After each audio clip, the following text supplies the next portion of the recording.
لین میں مسلمانوں کو گھنٹے ٹھہرنا پڑتا ہے.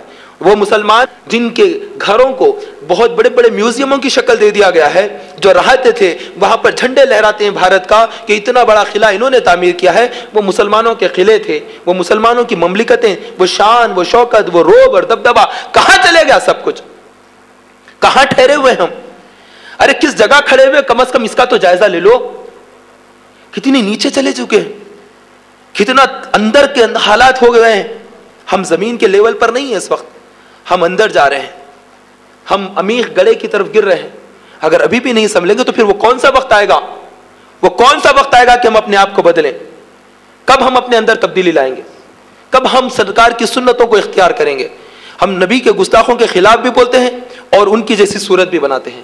نبی کے گستاخوں کے خلاف بولتے ہیں, ان کی طرح لباس بھی پہنتے ہیں. نبی کے گستاخ کے خلاف بولتے ہیں اور انہی کی طرح ہیئر اسٹائل بھی رکھتے ہیں. ہمیں بیچ میں سے مانگ نکالنے کی توفیق نہیں ملتی, ہمارا ذہن نہیں جاتا.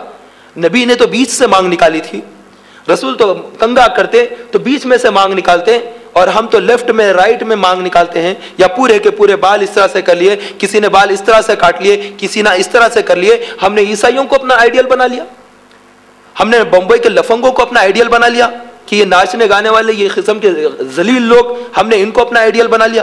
جمعے کی نماز پڑھتا ہے مسلمان, اور پھر وہاں پر اوپننگ کے لیے کوئی آتا ہے ناچنے گانے والا بامبے سے, تو مسلمان صلاۃ و سلام کو چھوڑ کر, سنت نماز کو چھوڑ کر, نفل نمازوں کو چھوڑ کر, جمعہ ادا کر کے مکہ مسجد سے بھاگ کر جاتا ہے کہ جا کر اس کی منحوس صورت کو دیکھوں گا. ارے تجھے نماز پڑھا ہے, کاش کہ تو نماز میں تیرا دل ہوتا.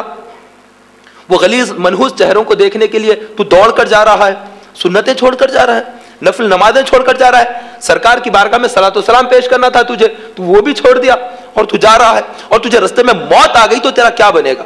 کس کو چھوڑ کر جا رہا ہے, کس سمت میں جا رہا ہے؟ ارے جتنا وقت مسجد میں گزر گیا کامیابی ہے, جتنا وقت اللہ کے گھر میں گزر گیا وہی کام آنے والا ہے. جتنا وقت قرآن پڑھ لیا یہی کامیابی ہے. جتنا وقت ماں باپ کے ساتھ حسن سلوک کیا یہی وقت کام آنے والا ہے. جتنا نبی پر درود بھیجا, جتنا رسول کی عظمت بیان کیا, جتنا اللہ کے حبیب پر صلاۃ و سلام پیش کیا, یہی وقت کامیاب ہے. بقیہ وقت تو بالکل رائے گا چلے گیا.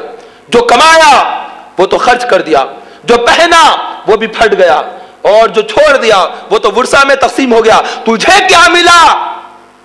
تجھے اپنی زندگی میں کیا ملا؟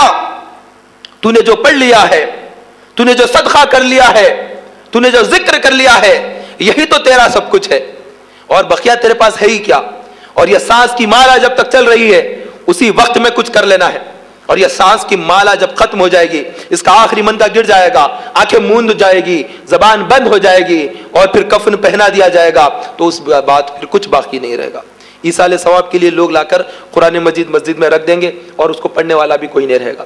کتنے سیٹ یہاں پر لا کر رکھ دیے ہیں لوگ, لا کر قرآن مجید کے سیٹ رکھ رہے ہیں, اور اتنے سیٹ جمع ہو چکے ہیں, کئی جمع ہو گئے ہیں. پڑھنے والے کہاں ہیں؟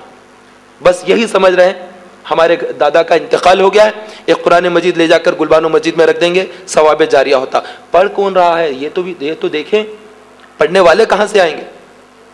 پڑھنے والا بھی تو ہو. مسجدوں میں لے جا کر قرآن رکھ دیا, ہو گیا. ارے کوئی پڑھے گا تو ثواب بھی ہے, اور پہلے سے قرآن مجید اتنے سیٹ رکھے ہوئے ہیں وہاں پر. ہم غور کریں ہم کیا کر رہے ہیں, اور پھر زندگی میں کچھ کر لینا ہے. یہ قرآن صرف فاتحہ کے لیے نہیں آیا ہے, یہ قرآن کوئی مر گیا تو ایصال ثواب کے لیے, برائے ایصال ثواب لکھ کر دے دینے کے لیے نہیں آیا ہے صرف, بلکہ یہ قرآن دستور عمل ہے ہمارا. اس کو قرآن کو اپنی زندگی میں نافذ کیجئے, اپنے اوپر قرآن کو اعمال کو اختیار کیجئے, قرآن کے احکام کو, قرآن کے اصول کو, قرآن کے دستور کو سمجھیے. قرآن کیا مطالبہ کرتا ہے ہم سے, نبی پر نازل ہونے والی کتاب ہم سے کیا مطالبہ کرتی ہے, اس کو سمجھنا ہوگا میرے بھائیوں. اگر ہم نے اس کو نہ سمجھا تو بہت بڑا خسارہ ہے, بہت بڑا خسارہ ہے. اس کے لیے آگے بڑھیے. تحریک اسلامی یہی ایک مشن لے کر آگے بڑھی ہوئی ہے. تحریک کا مقصد قرآن سے جوڑنا ہے, تحریک کا مقصد سنت سے جوڑنا ہے, تحریک کا مقصد سیرت مصطفیٰ کو بیان کرنا, اس کو عام کرنا ہے. تحریک کا مقصد نبی کی محبت میں آگے بڑھنا ہے.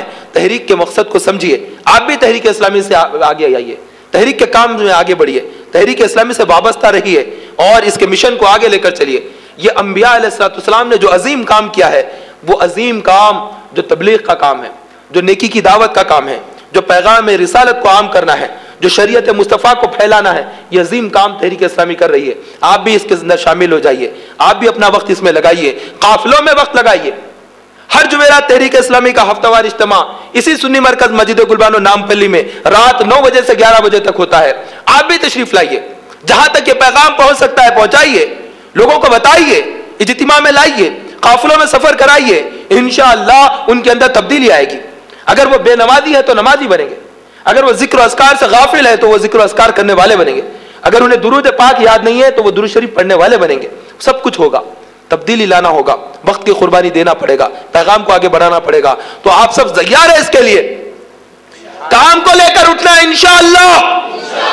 کام کا ہے کام، جواب. کافروں نے جو کرنا تھا کیا ہے، ہم اس کا جواب عمل کے ذریعے دیں گے. اپنے چہروں پر داڑھی رکھ کر ان کا جواب دیں گے.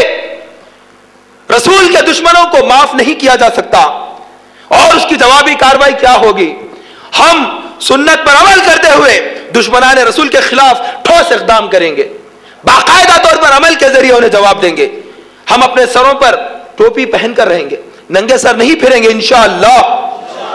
ننگے سر نہیں رہیں گے، عیسائیوں والا لباس نہیں، یہود و نصارہ والا طریقہ نہیں، نہ شادیوں کے رسم و رواج ان کے طریقے سے ہوں گے، نہ میتوں کا معاملہ، نہ پیدائش کے وقت، نہ وفات کے وقت، نہ زندگی کے دوسرے امور میں غیروں کا طریقہ اختیار کرنا ہے، بلکہ رسول کی سنت کو زندہ کریں گے، نبی کے طریقے کو پر چلیں گے. سب تیار ہیں نا اس کے لیے؟ انشاءاللہ. اللہ رب العزت اپنے کرم سے ہمارے انشاءاللہ کہنے کی لاج رکھ لے، اور اللہ تبارک و تعالی ہمیں باعمل بنا دے، ہمیں داڑھی والا بنا دے، ہمیں سنتوں والا بنا دے، ہمیں شریعت والا بنا دے، ہمیں اسلامی زندگی عطا فرمائے، اور ہر مصیبت ہر رنج و غم سے محفوظ فرمائے، اور کافروں پر غلبہ عطا فرمائے.